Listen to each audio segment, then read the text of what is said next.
Kok jadi mahal?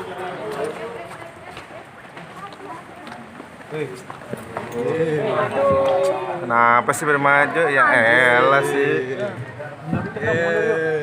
Bang sini. Dia masuk dulu ya, Bang. Ya masuk dulu bang. Siap.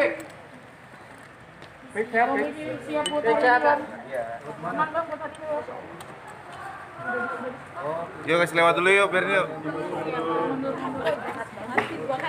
Bang Dino udah dicabut belum Bang Dino? Iya, oke. Bang Dino. Siap. Bang Dino. Udah dicabut. Cabut. Mau dipersiapin apa, Fik? Fik, gimana, Fik? Baru datang di panggilan ketiga. Oke. Oke. Jangan maju-maju. Buka.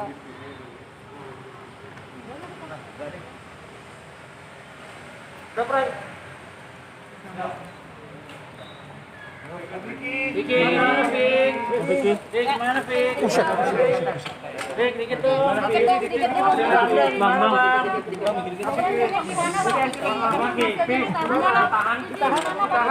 Gimana nih? Gimana kelanjutannya? Nanti kita jelasin. Pakai tadi nggak bisa. Oke, gimana Vicky? Gimana nih Bang? Coba Bang, stepnya dikit Bang. Bang, dari pagi nih Bang. Mau Bang, Bang. Jalan. Nanti kita terakhir jalan. Oke. Jalan. Izin jalan ya. Oke. Vicky gimana Vicky? Vicky gimana Vicky? Vicky. LCD. Vicky gimana nih Bang? Vicky. Gimana sih?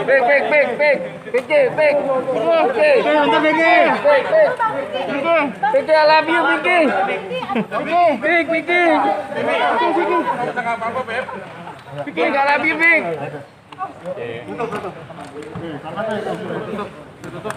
Ya.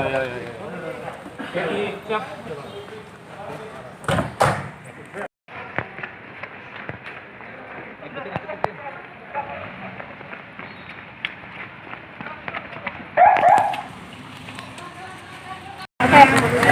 Baik. Terima kasih buat teman-teman yang turun dikit bang. Pada intinya kami bisa doa restu terkait penanganan kita, sahabat saya, teman saya, dan beliau terkait laporan itu. Ditahan berapa Yang lama? pertama untuk tahap penuntutan kejaksaan dan Jakarta Selatan, pihak kepolisian, pihak kejaksaan melakukan kewenangannya untuk melakukan penahanan ini, kemudian ditempatkan di Salemba untuk berapa harian nanti kita akan berikan keterangan. Jadi yang pasti Vicky Prasetyo hari ini ditahan oleh pihak kejaksaan dan pihak kami akan melakukan upaya-upaya yang bersesuaian dengan perundang-undangan, dan tentunya satu hal yang hati kami sebagai kuasa hukum merasa Pancasila dalam hal ini pasal 2 tentang kemanusiaan yang adil dan beradab, kami menilai dan melihat ada ketimpangan. Kenapa?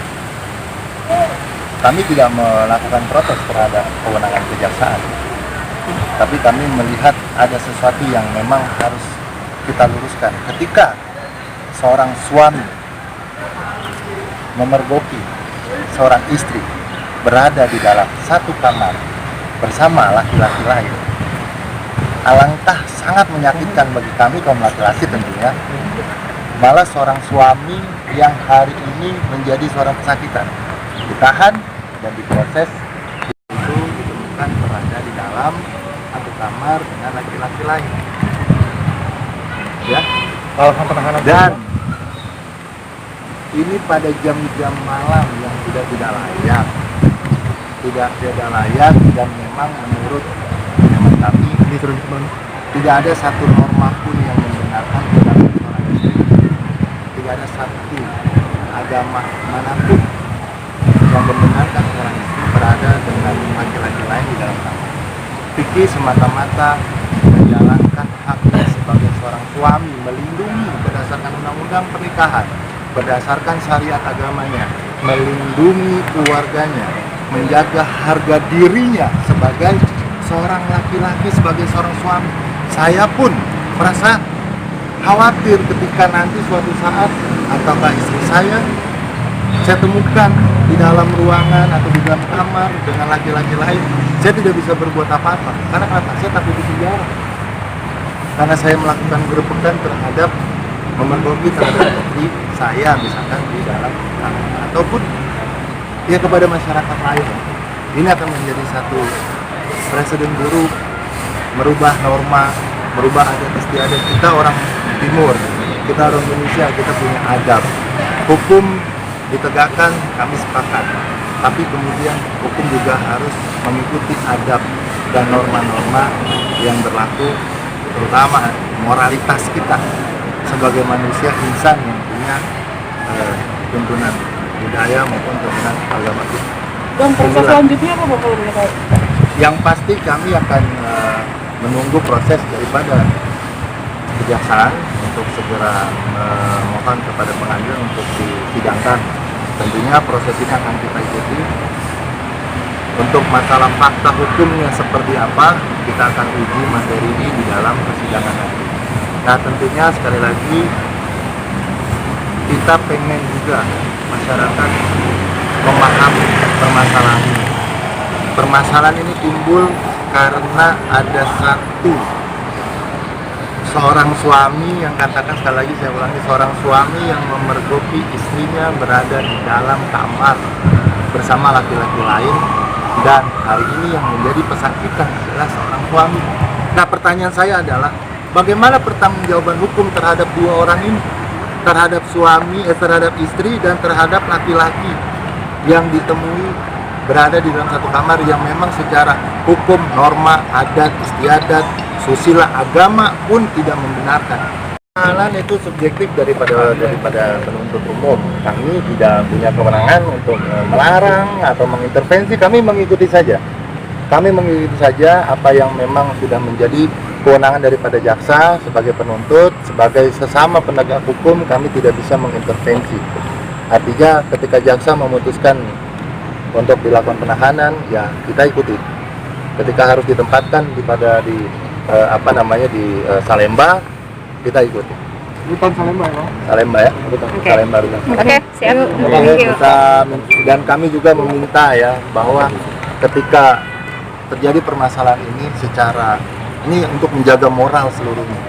Di mana peran ulama-ulama kita, di mana peran pemuka-pemuka adat kita ketika terjadi permasalahan seperti ini tidak ada atensi.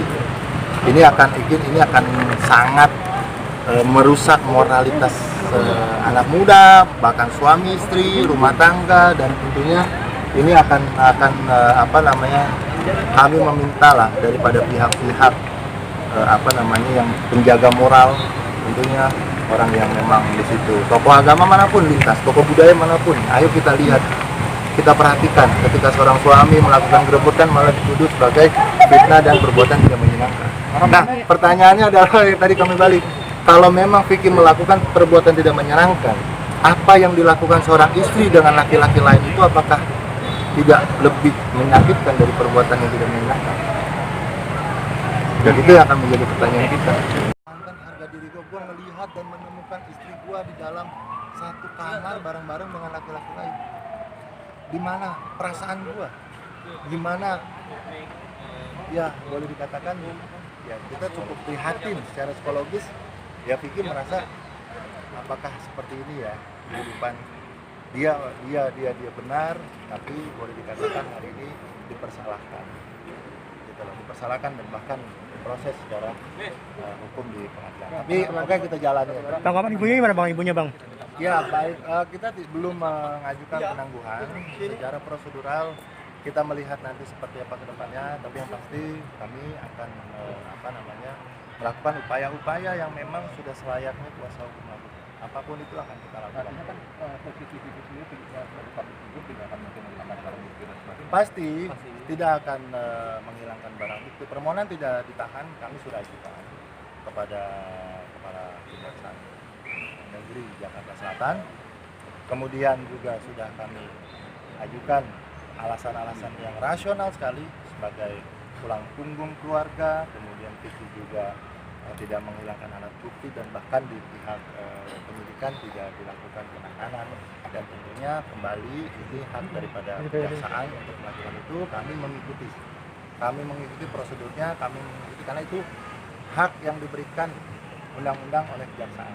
Kami tidak mau melakukan hal-hal di luar prosedur dan sebagainya, kira-kira seperti itu. Bang, sama saja Bang, alasan yang disampaikan pihak jaksa kepada Abang terkait dengan penahanan Vicky, apa saja?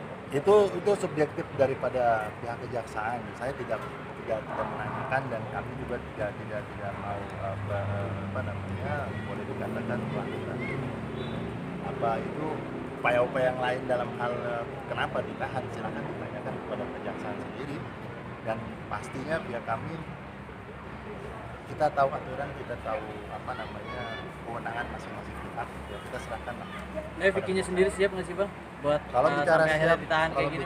siap tadi sudah dilihat sendiri teman-teman, secara mental Vicky siap karena seorang suami yang gerebek istrinya berada di dalam kamar dengan laki-laki lain, sekarang menjadi seorang tersangka dan bahkan menjadi seorang bersangkutan yang harus didakwa dengan tuduhan yang bahkan tidak menyenangkan.